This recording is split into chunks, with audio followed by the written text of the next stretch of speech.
Masih terkait pemilu 2024, Tribuners, mantan koruptor hingga bandar narkoba di Maluku boleh nyalek di pemilu 2024. Mantan narapidana kasus korupsi dan narkotika bisa dipilih menjadi anggota Dewan Perwakilan Rakyat atau DPR Republik Indonesia maupun daerah dalam pemilihan umum atau pemilu 2024 mendatang.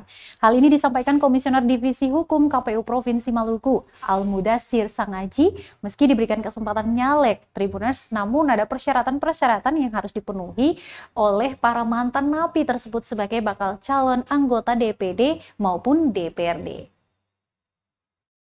Mudassir Sangaji menyampaikan persyaratan untuk bakal calon DPD Republik Indonesia maupun DPD telah diatur dalam peraturan KPU atau PKPU.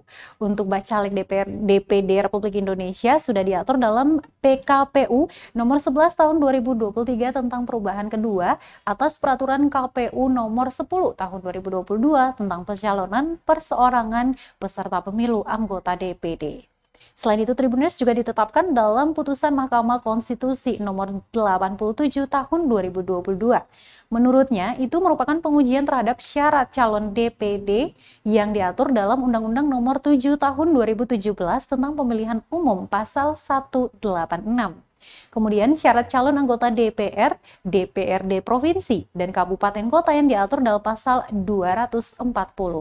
Dia menjelaskan untuk mantan narapidana yang bukan pidana kealpaan dan pidana politik, itu ada ketentuan jeda 5 tahun sebelum dia mendaftar sebagai bakal calon, baik DPD maupun DPRD provinsi, kabupaten, dan kota. Sementara untuk mantan napi yang pidana kealpaan dan pidana politik dapat mengajukan diri sebagai balon DPD, DPRD, dan DPRD. Persyaratan dokumennya sedikit berbeda, Tribuners. Selanjutnya, untuk bakal calon dari mantan napi dalam konteks pidana kealpaan dan pidana politik harus mendapatkan surat keterangan dari Kejaksaan Tinggi, sebagaimana telah disampaikan Ketua KPU bahwa rapat koordinasi dilaksanakan di tanggal 27 itu berkaitan dengan hal-hal tersebut. Sebab memang ada pemenuhan syarat yang membutuhkan surat keterangan dari instansi lain. 240. Jadi ketentuannya ada 2 kategori mantan terpidana. Ya. Yang pertama adalah mantan terpidana yang bukan pidana kealpaan dan pidana politik. Itu ada ketentuan jeda 5 tahun sebelum dia dapat mengajukan diri sebagai bakal calon, baik bakal calon anggota DPD maupun bakal calon anggota DPR, DPRD provinsi dan DPRD kabupaten.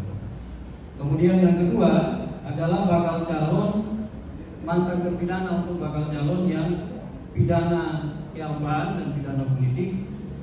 Ini dia dapat mengajukan. Terima kasih sudah nonton. Jangan lupa like, subscribe, dan share ya.